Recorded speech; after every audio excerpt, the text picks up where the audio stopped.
That winter of 1939 were the Smoke Eaters from Trail, BC. They won 29 straight hockey games in Europe to win the amateur championship of the world. 7 of these games were played in Nazi Germany.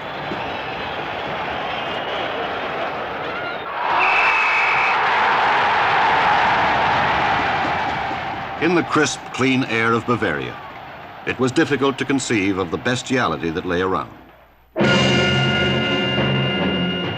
Julius Sturmer, pornographer and publisher.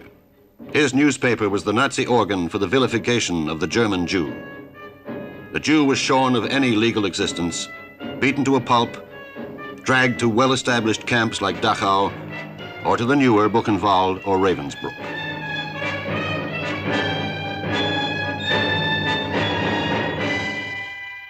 The Jew was the villain, the German the master. Today, Germany, tomorrow, the world.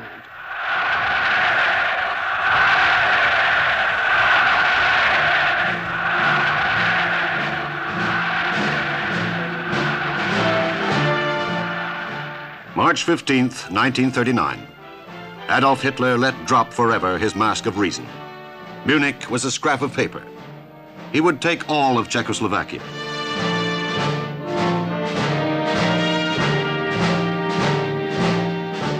As the Germans marched to Prague, stonemasons in Ottawa were finishing a final national memorial to the Canadian dead of the Great War.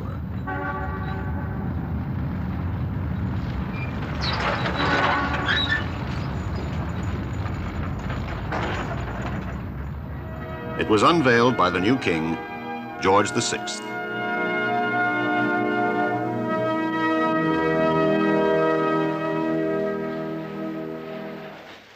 As your king, I unveil today in your capital city the noble memorial to Canada's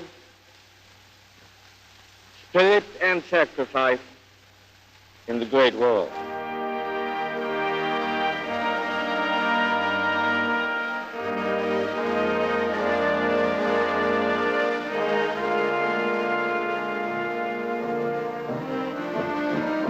The faces of some of these men had been dissolved in mustard gas.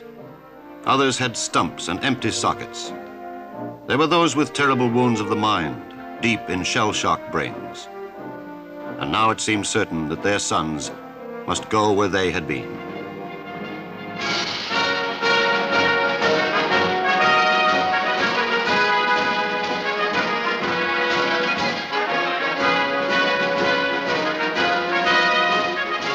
The permanent forces in the 30s were pathetically small and ill-equipped.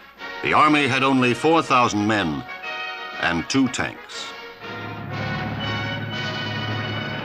There were 4,000 airmen, sharing 270 aircraft, many of them antiquated.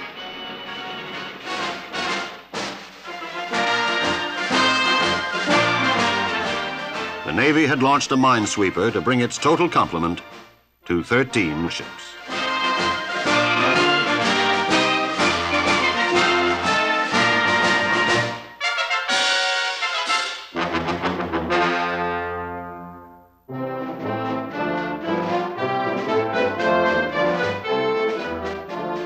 By summer of 1939, defense spending was sharply accelerated in a belated attempt to prepare for war. While at Casa Loma in Toronto, they prayed hard for peace. But the fate of the world for the next 6 years was already being decided in Moscow. Russia's Molotov and the German von Ribbentrop signed a non-aggression pact. The two implacable enemies were now allied. The last check on German ambition was gone.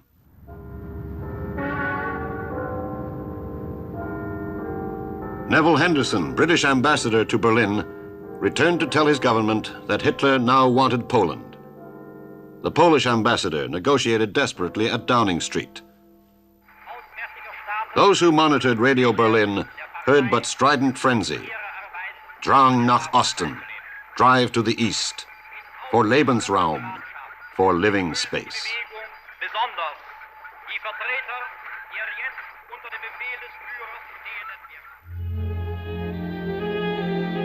wird. September 1st, the long summer of discontent was closing. Offshore from Danzig on the Baltic, the old German battleship Schleswig-Holstein fired the first shot of the Second World War.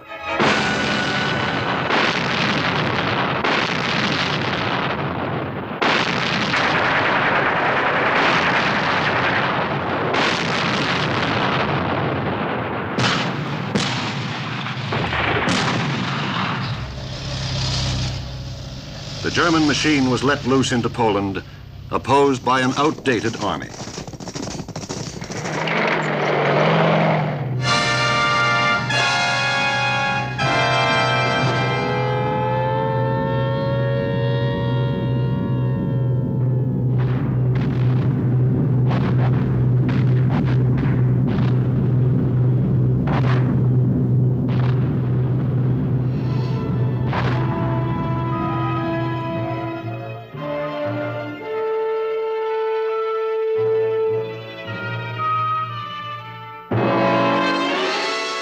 Hitler at last was given an ultimatum.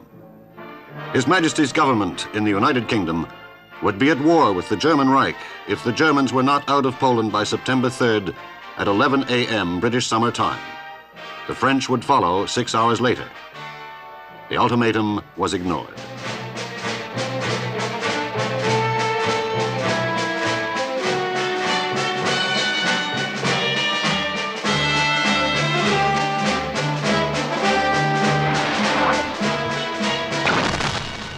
At 9 p.m. that same day, the unarmed liner Athenia sank off the British coast. War was no longer a distant and impersonal thing. I didn't know whether he was dead or alive for 2 days. Until just recently I found he was picked up.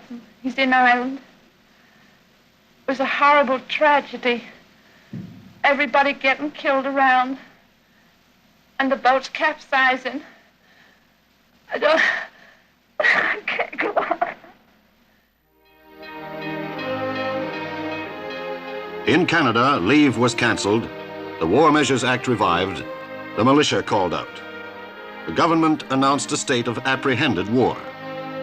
There remained one formality, but a very important formality it was. For the first time in war, Canada was constitutionally free to set her own sail. Among the countless documents stacked in the Parliamentary Library was now the Statute of Westminster. It gave Canada sovereignty over all her affairs. This included the ultimate affair of war. On September 7th, Parliament was called to decide. There was no doubt what that decision would be. What had been called the low, dishonest decade was over. For Canadians, there was a measure of relief. The lines had been drawn. The moral right was theirs.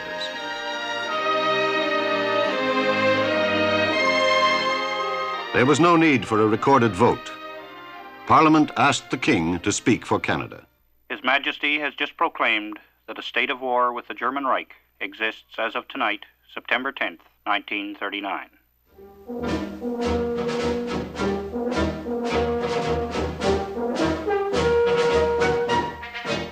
The news was received with quiet resignation. There was little of the patriotic fervor of August 1914. No longer were there illusions about the glories of battle.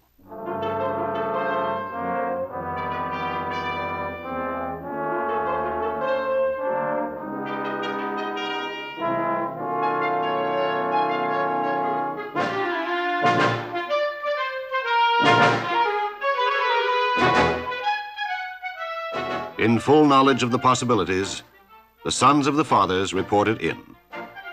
That first month, over 60,000 men volunteered for the armed forces.